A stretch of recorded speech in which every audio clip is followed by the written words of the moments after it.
Tahu nggak makanan ayam? Makanan yang buat binatang dimakan manusia.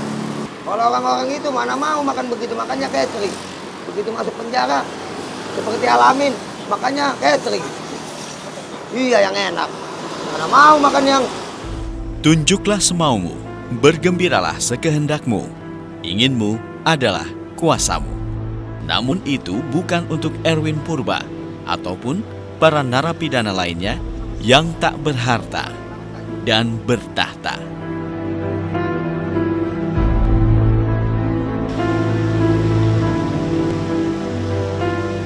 Sekeluarnya dari penjara pada tahun 2010 lalu, Erwin Purba ditawari pekerjaan di sebuah usaha tambal ban di kawasan Senayan, Jakarta, tak jauh dari gedung para wakil rakyat.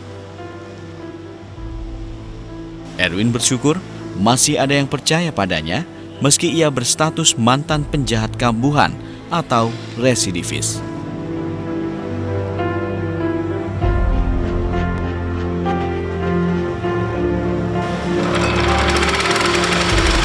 Pria yang mualaf sejak 2002 ini juga cukup puas, walau setiap hari hanya beroleh 50 hingga 70 ribu rupiah dari pekerjaannya. Kadang-kadang ada yang dipercaya gitu, ada teman ngajak supaya saya bertobat gitu tadinya. Tapi nggak tobat-tobat. Nah, terakhir ini saya ketemu di tambal ban sama bos tambal ban, baru saya disuruh berhenti sama istri, baru berhenti. Jadi dunia kejahatan gitu lah. Istri bilang udahlah, udah pegel hidup di dalam penjara mulu.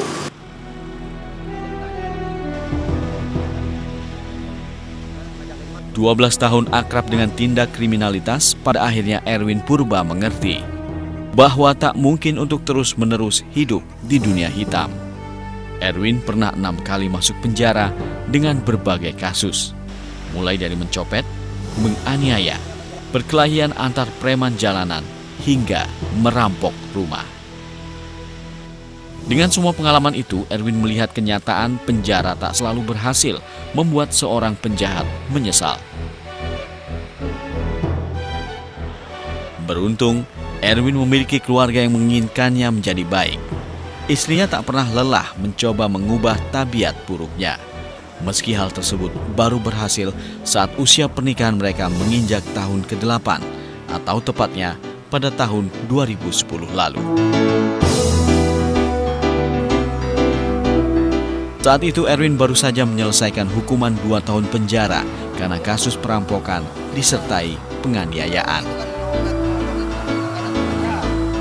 Erwin juga melihat 2 anaknya yang mulai dewasa sebagai alasan terkuat untuk berhenti berkubang dalam keburukan.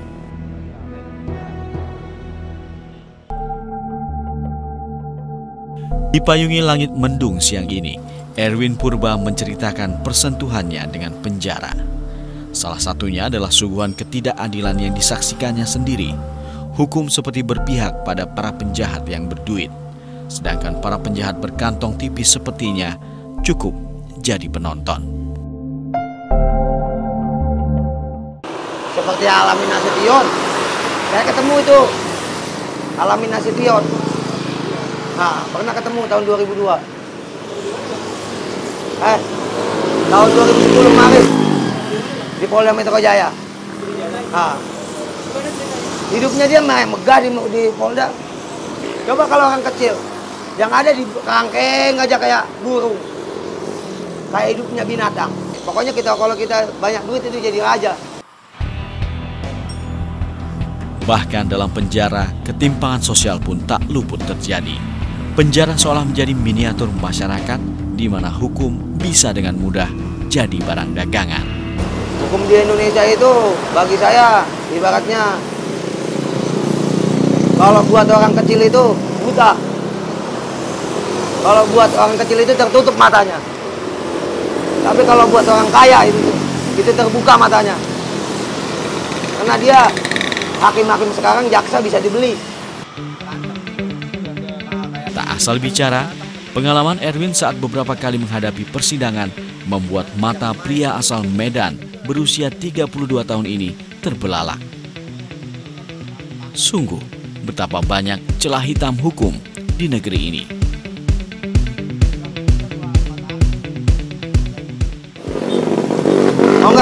kamu murah. Ya mau Bu. Ya udah kamu panggil keluarga kamu suruh temuin saya. Kan otomatis ujung-ujungnya kan nggak mungkin nggak ada duit ujung-ujungnya. Menurut pria yang mengaku tak mencoblos di pemilu legislatif 9 April lalu ini, hal tersebut hanya segelintir kecil dari cacatnya wajah kedaulatan Republik ini. Kejujuran seperti kesulitan menemukan tempat, termasuk di institusi pemerintahan. Kejujuran itu kan mahal harganya, Pak. Kalau pemerintah bagi saya, kebanyakan nggak jujurnya lah dalam kehidupan ini. Dalam dunia gitu, nggak kebanyakan nggak jujur dalam dunia perpolitikan. Kalau memang banyak yang jujur, nggak mungkin menteri pada korupsi. Kan gitu. Menterinya aja korupsi. Mantan preman jalanan ini pun tak berharap banyak dari sosok calon pemimpin negeri yang siap bertarung di Pilpres 9 Juli 2014 mendatang. Menurutnya, selama ini para pejabat negara tak pernah sungguh-sungguh memikirkan nasib wong cilik. Meski demikian, Erwin tetap menyuarakan sepenggal mimpinya. Iya enggak, bukan buat masyarakat. Kalau memang ada masyarakat, nggak mungkin banyak gembel, nggak mungkin banyak kekerasan, kriminal. Hah? Jadi harapan abang apa nih, Bang? Ya harapan ke depan ya gampang menciptakan pekerjaan aja gitulah untuk mencari pekerjaan. Meski kriminalitas pernah menjadi dunianya, namun Erwin seperti sebuah fakta kecil di Republik ini, bahwa usaha untuk mengubah diri menjadi lebih baik dalam lingkup diri ataupun negara adalah hal yang tak boleh berhenti diperjuangkan.